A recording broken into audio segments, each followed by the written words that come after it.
everybody. This is Splash of Gas with Dave Weichert, a NASCAR podcast. What a fantastic Easter weekend for the ARCA East, NASCAR's Trucks and Xfinity Series to be back in action at the Rockingham Speedway. Truck Series would start the festivities on Friday evening, then ARCA East and Xfinity Series on Saturday for the double header. Storylines: Rockingham, NASCAR makes its return to the track after a repave. Seems like there will be plenty of throttle time. For the Truck Series, after leading the preseason practice, can Ty Majeski get his first win of the season? Or can Corey Heim avenge his mechanical failures to get back in victory lane? ARCA East, the second race of the season. Two-time ARCA East champ William Sawalich will be in the field. Will he walk away with another win at that level? Xfinity, with all these cars having less downforce compared to the ARCA cars, what will the drivers expect when they hit the track? This week we have Xfinity driver Maggio calling to the show to go over how his season has been going, plus his insight for the Rockingham race after he practiced there in the preseason. Plus, NASCAR Truck Series driver Nathan Byrd calls in to go over his top 15 evening from Friday. Discussions with Dave, predictions for Talladega, and so much more on this episode of Splash of Gas. As always, we're sponsored by Magical Travel with Dave, a.k.a. Disney Dave Weichert, my father. He'll be able to help you with all your Disney and Universal vacation needs. He can be reached at DisneyDaveW@Verizon.net. Please make sure you follow all the Splash of Gas social medias. Facebook, Instagram, and YouTube are all Splash of Gas with Dave Weichert. We'll start the show right off with our interview with Xfinity driver Maggio. Here's what Mason had to say. I have driver for Joey Gase Motorsports in the NASCAR Xfinity Series, Maggio. Thank you for calling in, Mason. Backtrack into Martinsville at the end of March. You scored a 22nd place finish in Martinsville last year with JGM, along with the 25th place finish last weekend. What is it about the paperclip that is starting to be a consistent track for you? Yeah, Martinsville has been really good to me, so pretty good to me for the most part so far. In two trips, we came away with two top 25 finishes. So, Martinsville's been a fun one. It kind of takes me back to my short track roots, running late model races, at Hickory Motor Speedway and several other places along the Carolinas and into Virginia as well. But, top 25. I think we could have had a top 20 car. Just kind of got short on a set of tires there at the end. But at the end of the day, that's still a decent day for a team like Joey's. So, we'll take it in stride. It was a step in the right direction from where our season's been. Hopefully we can continue to make strides and, continue to get more finishes around the top 25. 10-4. No, appreciate you going over that. You started your season off in Atlanta. Bristol was your fourth race of the season for you. How did you feel going into Bristol off the tails of being in the seat for Miami and Martinsville? Yeah, Bristol, it's unfortunate. We had an upper control arm break in the car in practice, and then we had the right front spindle break in the race. So our day was cut pretty, it was pretty interesting. Short one, yeah, unfortunately. No, Bristol was one. It's a shame. I was really excited about that one.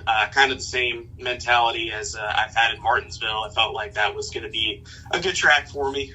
We were pretty sporty in practice. It felt like we were one or two adjustments away from, getting up around 25th roughly, which would have been really good. And I think we could have raced really well considering where, with some of the guys that we were racing, with like teams like SS Greenlight, Coke Family Racing, just to name a few. So, as long as we're, top of the board for the guys that we need to be racing, that would have been a win. But, that's just not how the cookie crumbles. But, the guys worked hard with getting that car put back together. A shame that, a similar situation in the right front broke. But, it wasn't for a lack of effort. We didn't give up when we easily could have. A small team like Joey's doesn't have backup cars, so we pretty much worked with what we had and did all we could. So it wasn't for a lack of effort, but the short tracks have been good to me. But hopefully, whenever we can get back to Bristol, we can rebound and have a much better day. But Yeah, season's been a little up and down so far. Unfortunately, we were down on power in Atlanta. And then Homestead, we were pretty decent. It had some strategy not play out into our favor. But, no, I mean, we've got speed. We just are kind of missing that piece of one last piece of the puzzle to put it all together and get the finishes that I think the team is capable of. But, hopefully we can turn that around here soon. My next race with the team is going to be at Texas. So, and Texas has been known to be kind of a chaotic race and a driver's track. So hopefully we can go there and put together a decent day here in the next couple of weeks and, try to just continue to make strides in the right direction. That's the biggest thing for a team like ours. So we still got a lot of races lined up with JGM this year. So, awesome. Plenty of opportunity to turn the season around. Gotcha. Yeah, you kind of led into my next question. Not the ideal day in Bristol, obviously. How do you rebound that as a driver?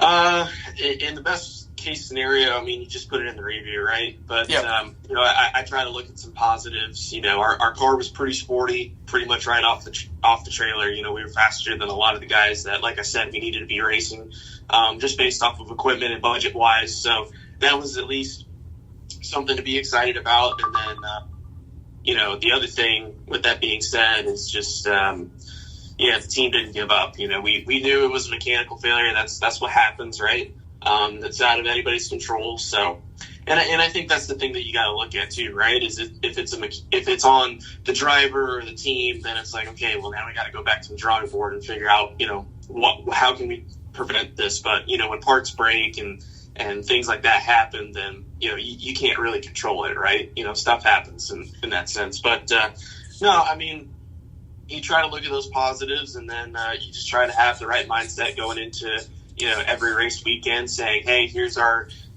achievable goals and what we can obtain with being a small team. And, as long as we reach those goals that we feel like are obtainable, that's a win in themselves, right? So between, getting a respectful finish, bringing the car home clean, making races in qualifying as well, the Xfinity Series is very competitive. So just making the field in itself sometimes is a win. But, like I said, we have a lot of races left in the season with JGM. There's plenty of opportunity to come away with some good finishes and go to some racetracks with, some better stuff and some better opportunity to try to capitalize on good days. But, like you said, Martinsville was pretty good to us for the most part. So, you try to look at days like that and say, hey, how can we replicate, if not better that? Like I said, we got plenty of opportunities to do that. I'm going back to Martinsville later in October in the season. So that's another track that I feel very confident at, as well as Atlanta and several other places later in the year. So there's plenty of opportunity races and, plenty of avenues for me to grow as a driver and for the team to, continue to improve and capitalize on, whatever opportunity we have up next. Gotcha. Seems like you guys have your heads in the right direction for the rest of this season. You practiced at Rockingham earlier this year. I know you won't be in the seat this weekend, but any insight on that track with the repave?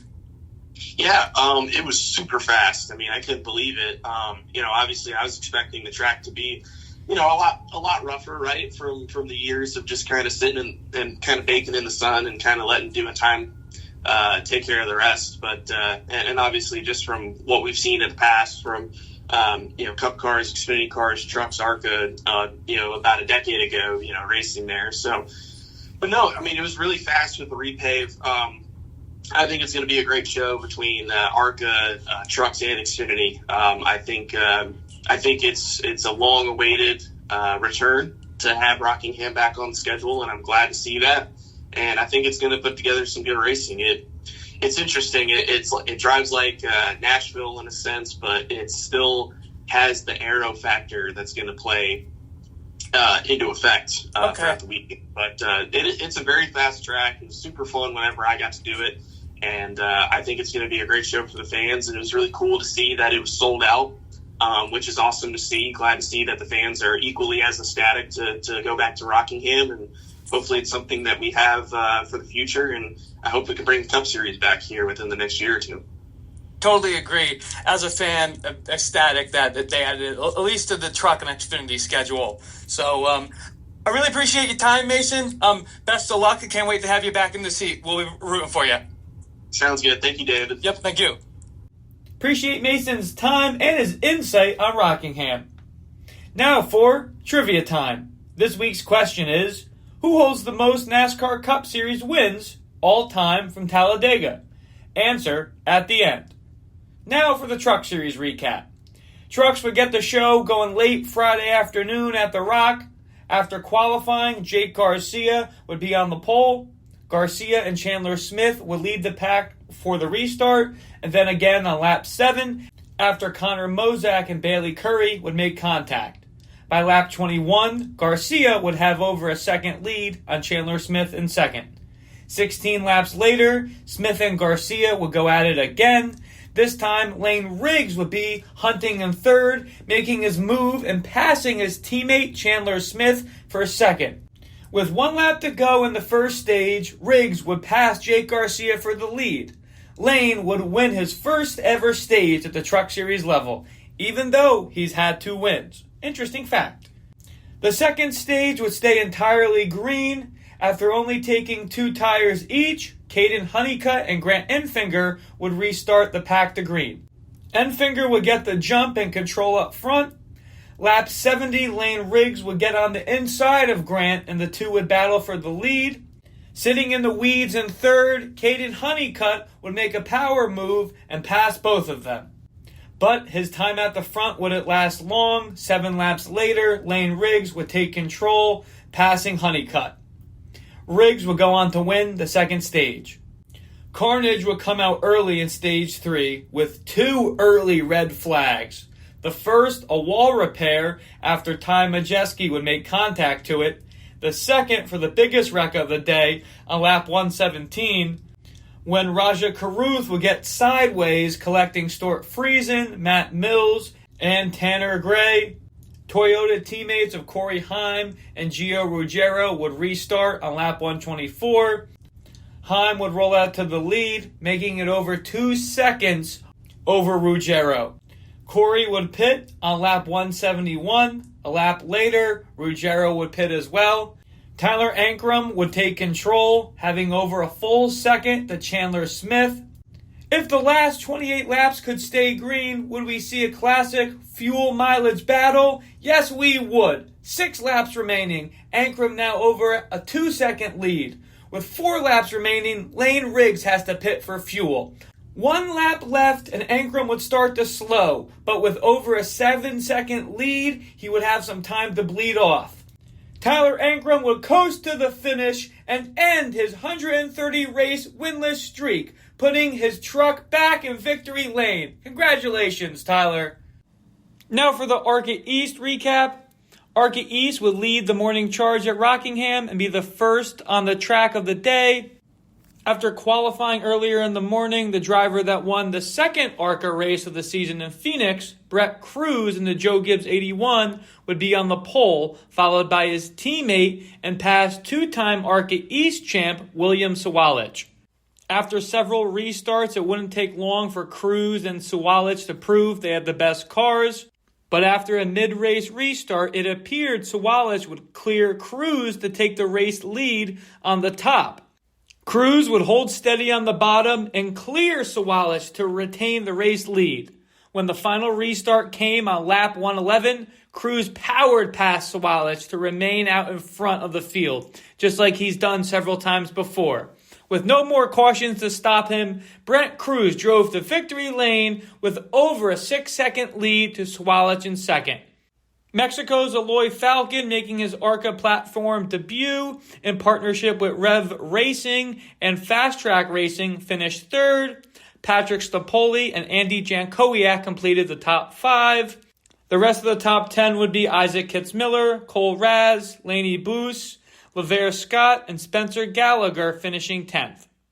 The ARCA Menard Series East takes the next few weeks off before returning to action on May 3rd at Nashville for the Music City 150. The next race for the ARCA National platform will take place this upcoming Saturday at Talladega Superspeedway. Now for the Xfinity Series recap from Rockingham. Xfinity Series would be the second race at the Rock on Saturday following ARCA. After qualifying, the number 88 of Connor Zilich would be on the pole, but unfortunately, he would have to start from the rear after getting a flat at the end of qualifying. Nick Sanchez and Parker Reslov would start the field to green.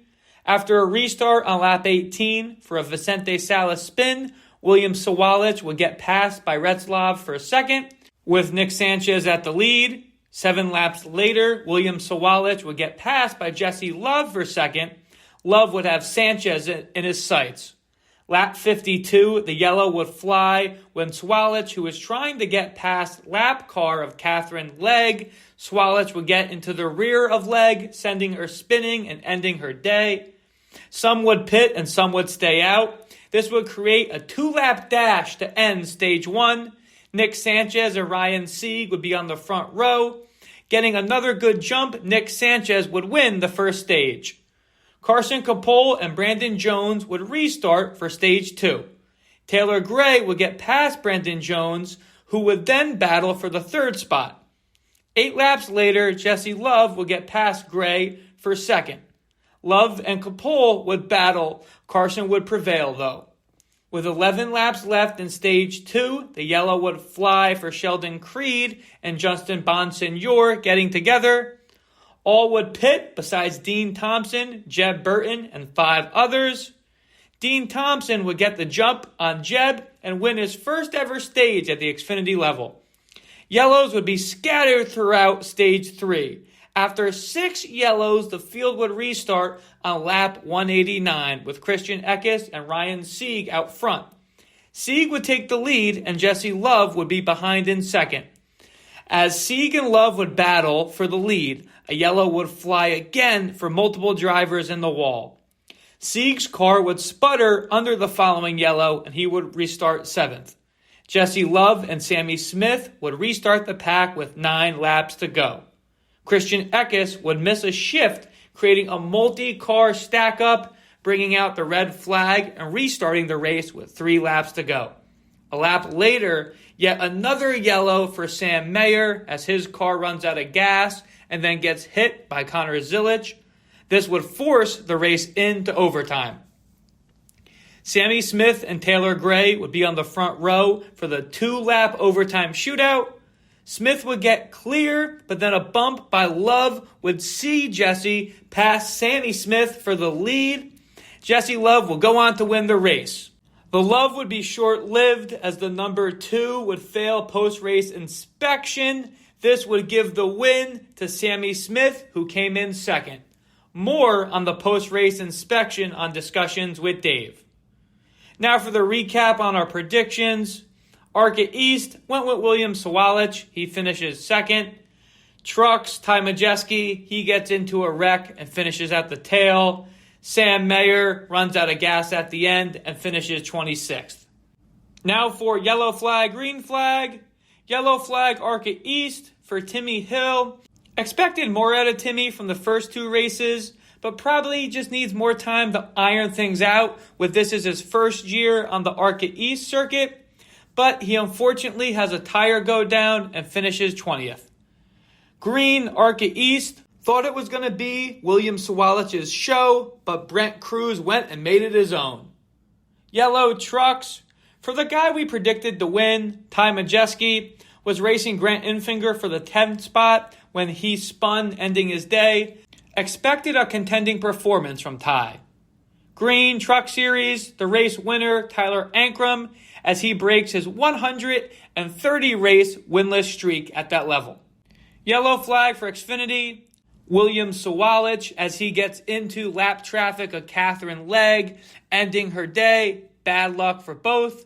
Green flag Xfinity, we had him on the show a few weeks ago, but Josh Williams for the 11 in College Racing, he had his best finish of the season and first top 10 this year, bringing it home 7th. Can Josh bring that momentum into Talladega, where he's been fast previously? Before we go any further, we have another driver calling into the show, and it's Truck Series driver Nathan Byrd, fresh off Rockingham. Here's what Nathan had to say. Have driver of the 02 Chevy for Young Motorsports and the NASCAR Truck Series, Nathan Byrd, calling on to the show. First off, congratulations on your career best finish at the truck level on Friday, bringing it home 14th. Backtracking to the start of the season, it's been a battle with the previous 6 races this year. Finishing outside the top 25 must have felt real good to get your first top 15. Yeah, it felt really good, Dave, and appreciate you having me on the show. It was definitely a team effort. I'm just the guy that's lucky enough to be able to drive the truck and work with a team to just get better as a race car driver, and also just do my part, my small role in helping the truck get better, and hopefully just continue getting these good results. Awesome. Yeah, really appreciate your time. You participated in the preseason practice at Rockingham, being 27th fastest on the board. You qualified for Friday's race, 28th. We know fuel mileage came into play at the end, but how did you and your team make things click the whole length Friday evening? Yeah, I think it really came down to, my main goal that day was can we just start practice off and just get back to the setup that we ended up with at the end of the preseason test day, as fast as possible. That was my primary goal. And we were able to do that over the course of practice. We started out, I think, generally too tight. And then just over the course of the practice session, we just loosened it up. And then near the end, we're like, okay, I think it's still a little bit too tight. So they kind of took another swing at it for qualifying. And it's always hard when you're at a track and you have to gain a full second from practice to qualifying in order to be even remotely competitive, and get it all at once in one lap with new tires, with the race tape and with the qualifying tape and all those things. So luckily we were able to get that done. I was able to get a whole another second and get one of my top 3 most competitive qualifying run efforts, and that was good. So and the truck was definitely a bit more neutral to loose, which is what it needed to be. I was doing my best not to back all the way out of the throttle, getting into both ends of the track, and I was able to do that. And it's just hard to always put a good qualifying effort together, but we were able to get that done with a decent enough 28th place qualifying effort. And then going into the race, we were a little bit too loose to start off, and I didn't want to be tight because I felt like that would just be too problematic. And then over the course of the race, just working with the team, hey guys, I think we can go a little bit further. I think I was saying on the radio, I think we're really close, but let's just take some small swings and see if we can get a bit more dialed in, and just as I get more and more comfortable. And we ended up having that. It did come down to fuel mileage. Luckily, our situation, we weren't even worried about fuel or anything like that, trying to get to the end. It was really just a consequence of us trying to get back on the lead lap first and foremost. And because of that, we did that wave around during that first red when we went back around. We got the wave around, and we're like, okay, you just got to get a caution now and get back to get lucky dog and get back in the lead lap, and that's what we were able to get. So that ended up just giving us easily the fuel to make it to the end of the race. So that was not a problem for us, but luckily or unluckily for the other guys, it was a problem for them, and that helped us to get a couple more spots at the end.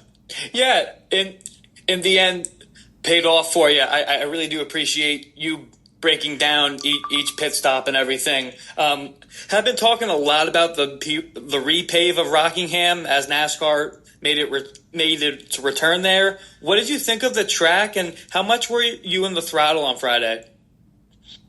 Yeah, so I really liked the track. The track was very fine. I mean, I had no other frame of reference, obviously, having just started NASCAR racing last summer.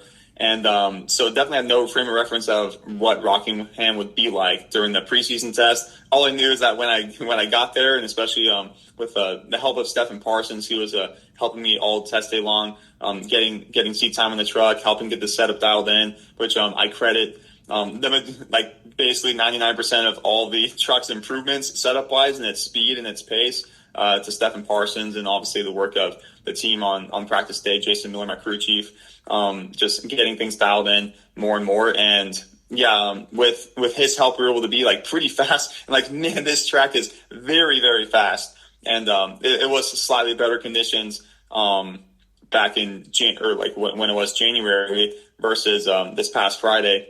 But still, the track was very fast, and guys were kind of interested. We were interested in seeing like how much the track would have slowed down, because ARCA practice right before we went out seemed to slow down a little bit compared to beforehand.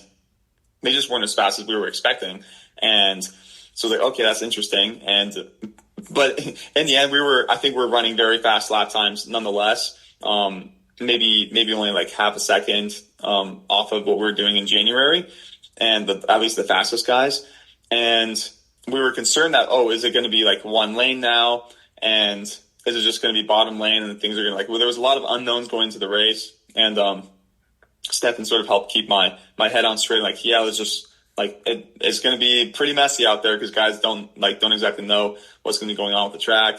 And I think everyone was pleasantly surprised about how competitively the second lane, and even the second and a half and third lane were starting to come in over the course of the race. And even if guys were mainly passing on the bottom, from what I could tell, I think there was a lot of there were some passes on the outside, and also just some raciness, general like guys holding their own on the outside lane. Maybe not quite as fast as the absolute bottom, but I think I was definitely pleasantly surprised with the pace of the second lane, and just being able to run that, and just having some lane choice variety and just trying to learn a new track. And so it was fun, and that's basically my thoughts on the track and its speed. But very fast and very fun. Cool. Yeah, just like you said, a lot of unknowns. You kind of led into my next question. This is your second year in the trucks with Young's Motorsports. How's working with Stephen Parsons and Anthony Alfredo? Yeah, so Stefan's been really instrumental in helping. He's basically my NASCAR driver and coach, and he's been really awesome, and just basically, I mean, he's been up in the tower like along with my spotter Joe White, and just giving some extra perspective and some extra information, and just being a guy on the radio that I can just like ask a quick question to. He'll know the answer. He has a lot of experience, and just even pre-race debriefs. We've been able to have good conversations about like, hey, this is what we're going to expect going to this race. These are like reasonable goals to aim for. And obviously when he's my teammate on some of the weekends as well, like he has been for at least a couple races so far, and he will be for a few more.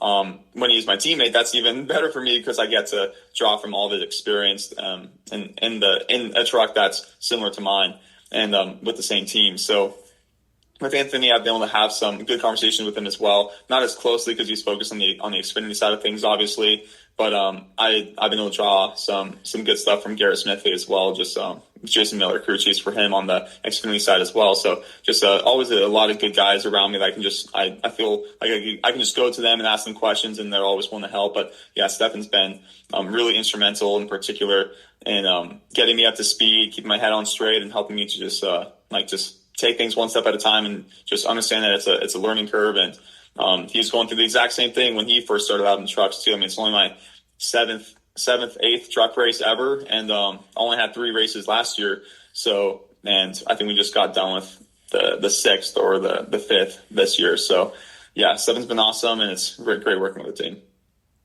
Heck yeah. Really sounds like you're in good hands over there. Last question. The next race is at the 1.5 miles of Texas. What are you going to do to prepare, and how do you think you will feel when you unload there?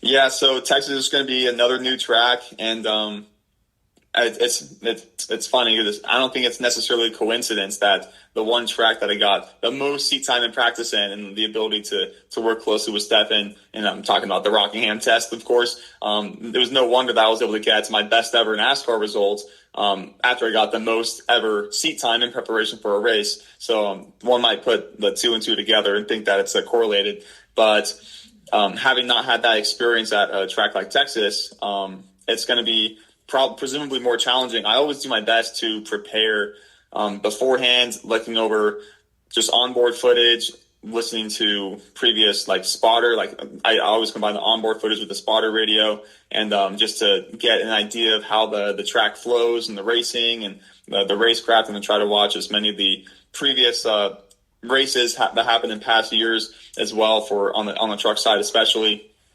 And of course, whatever I can get on the simulator, I get some laps. It's nice that even though it's only iRacing, for example, that I'm using, I'm not on the super professional Chevy and Toyota sims, but on iRacing, at least you get to race against guys at these tracks. And maybe it's pretty similar to the way that it races in real life, and I just have to cross check it with the actual real deal, the real footage. But it's always good for me to just get a feel for just a general idea of like, okay, this is how the track flows. This is how it feels. This is, generally speaking, the sort of way I'm going to approach braking and turning and getting on the throttle at each of these at both ends of the track. So that's going to be I'm going to go through my normal preparations for Texas.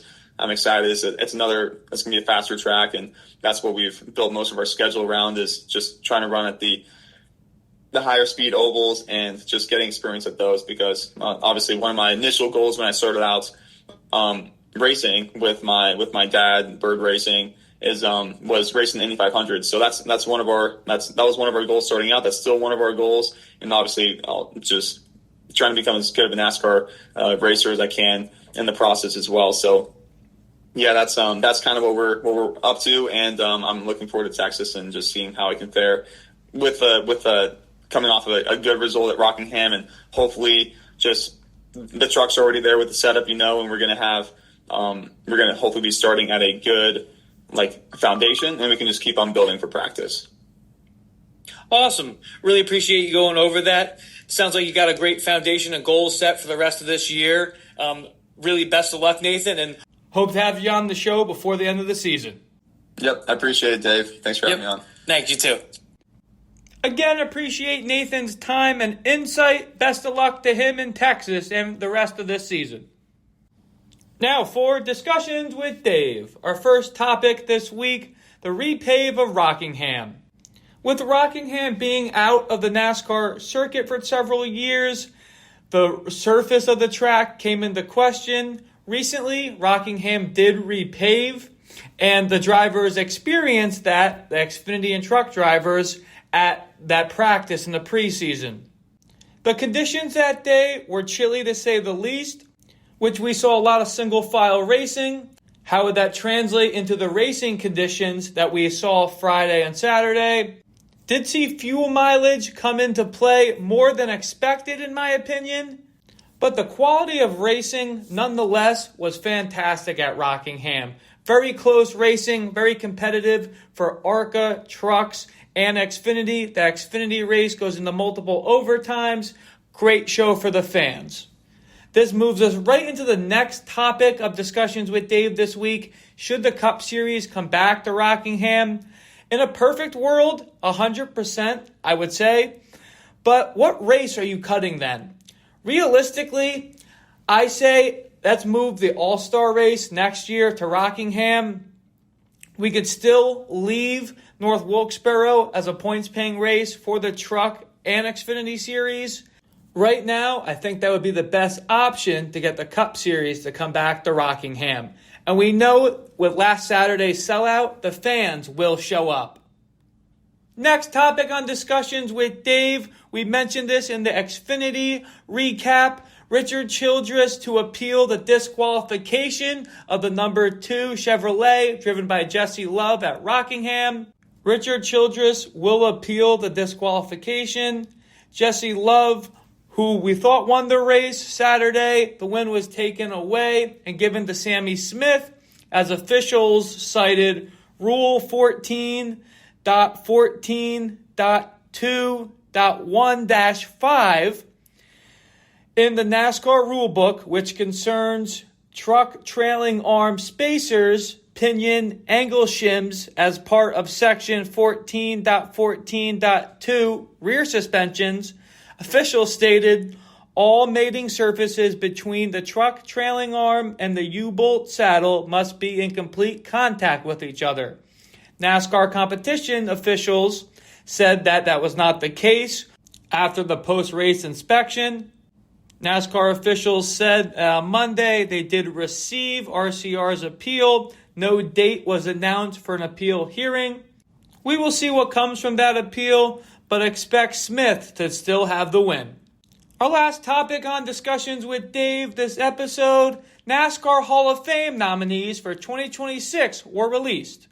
For the modern era, Greg Biffle, Neil Bonnet, Tim Brewer, Jeff Burton, Kurt Busch, Randy Dorton, Harry Gant, Harry Hyde, Randy LaJoie, and Jack Sprout. On the Pioneer ballot, Jake Edler, Ray Hendrick, Banjo Matthews, Larry Phillips, and Bob Welburn. All of these drivers just discussed in their own right with their accolades are Hall of Famers. But will the fans and writers see it that way? As being a younger NASCAR fan, the ones that ring my bell as watching, recently in my lifetime, Greg Biffle, Kurt Busch, saw a little bit of Jeff Burton at the end. As a more modern-day NASCAR fan, hands down, Kurt Busch is a Hall of Famer. I do think that is same for Neil Bonnet as well. He is part of the Alabama gang. Unfortunately, Neil died in a crash. Number of wins and one of Dale Earnhardt's top buddies. Can totally make a good case for Harry Gant and Harry Hyde. Will there be enough older NASCAR fans to support their runs?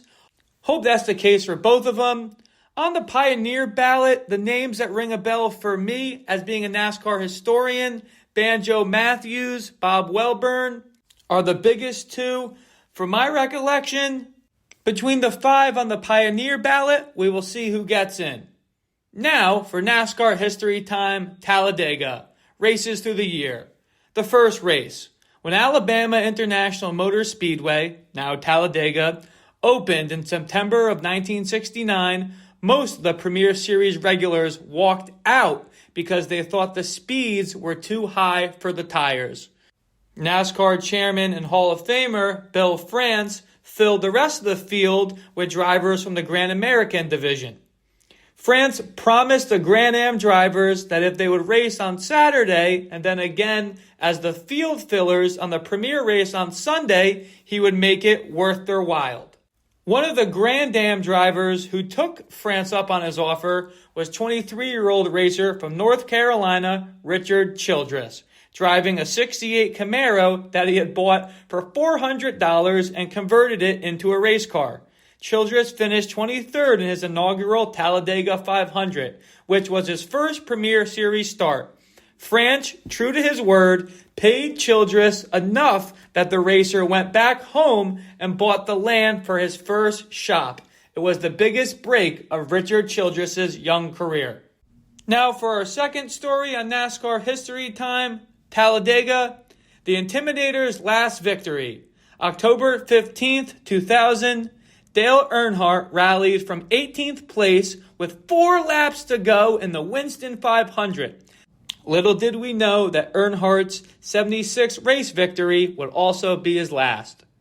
Still, it was a remarkable performance. Earnhardt was trailing teammate Mike Skinner late in the race when Kenny Wallace and Joe Nemechek lined up behind Earnhardt and helped push the Intimidator to victory lane and a $1 million no-bowl bonus from series sponsor R.J. Reynolds. And that wraps up NASCAR history time.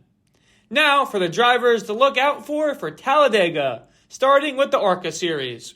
The driver that started the season out with a bang in Daytona, driving the 28 for Pinnacle, Brendan Butterbean Queen. First in the standings after finishing second in Phoenix as well. Can Queen get his second win of the season? We didn't mention him for the ARCA Daytona race, but YouTuber Cletus McFarland, Garrett Mitchell, will again be in an ARCA car. He got through the first wreck in Daytona, but not the second. What can he do in his second ARCA race? The last time ARCA was at Talladega last year, Jake Finch led every lap from the pole, a feat that has never happened in the ARCA Series at Talladega. Finch will return to Dega this weekend with Venturini Motorsports, looking to pick up where he left off. He is part of a 6-car lineup between Venturini and Nitro Motorsports that also features Patrick Starpoli, Lawless Allen, Isabella Robusto, Thad Moffitt, and Amber Balkan. Other notable names entering in Talladega this weekend include LeVar Scott, Spencer Gallagher, Andy Jankowiak, Cole Raz, Jason Kitzmiller, and Brayton Laster. Now for the Xfinity Series. The last several years, the Xfinity Series has headed to Talladega. Jeb Burton has been a threat to win, with 2 wins in Dega recently. Spoke to Jeb 2 years ago. He mentioned how he enjoys super speedway racing during the day. Interesting. Can the 27 strike? We'll stay on the Burton trail. Jeb's cousin, Harrison Burton, he won the summer Daytona race at the Cup level in the 21 Wood Brothers car last year. Will Harrison make it happen in the Xfinity car? We know both Richard Childress, drivers of Jesse Love and Austin Hill, will be contenders as usual. He had a chance to win in overtime last year at Dega. Buddy of the show, 11 of Josh Williams, should have a chance. The good old trusty 7 of Justin Allgaier, always a threat to win. Now for the drivers to look out for Talladega at the Cup Series Sunday. Brad Keselowski has 6 career wins at Dega. As mentioned last episode, he's 31st in the standings. Can he get out of the funk with a win? Ryan Blaney always seems to turn it up in Alabama, grabbing wins there recently in the past seasons. Ricky Stenhouse Jr. was the playoff spoiler in the Cup Series, winning the fall race in Dega. Always fun to see Ricky contend. Denny Hamlin, we know what he's done on the super speedways. Can he get his 4th win of the young season? Can't forget about Willie B. William Byron, who has won the last 2 Daytona 500s. And those are the drivers to look out for Talladega. Now for Fast Davies bets for Dega. Xfinity, if either of the 2 Richard Childress racing cars don't win, Eric Amarola at plus 1100 is a good one. Cup Series, Brad Keselowski for a top 3 is plus 350. He has 6 career wins at Talladega. That's another solid one. Now for trivia answer time. This week's question is, who holds the most NASCAR Cup Series wins at Talladega? Answer is Dale Earnhardt Sr. holds that record with the most wins at Talladega with a total of 10 victories. Earnhardt's last win at Dega came in 2000. Now for the predictions for Talladega. ARCA Series, Butterbean Queen is for sure the favorite, as he won Daytona and sits atop of the ARCA standings currently. But to get through cleanly 2 super speedway races, especially at the ARCA level, will be an obstacle for Queen. Venturini has been too quiet this year. Think they break out. And Dega, give me Lawless Allen. Xfinity, several good chances for drivers of Jeb Burton, Josh Williams, Jesse Love, plus many others. After Daytona went awry for Austin Hill. Think he holds it down and wins Saturday at Talladega. Cup Series, anyone can win this race. All of the favorites can make it happen. Brad K, William Byron. I had this feeling all week. Think a driver that has shown speed this year on the bigger tracks, but in the closing laps has had bad luck. And that's the number 2 Penske, Austin Cindric. I think he wins it on Sunday. This brings us to the end of this week's episode. As always, we're sponsored by Magical Travel with Dave, a.k.a. Disney Dave Weichert, my father. He will be able to help you with all your Disney and Universal vacation needs. He can be reached at DisneyDaveW@Verizon.net. Please make sure you follow all the Splash of Gas social medias for midweek updates. Instagram, Facebook, and now YouTube are each Splash of Gas with Dave Weichert. Please check that out. Hope everyone has a great weekend. Till next time, everybody. Splash of Gas out.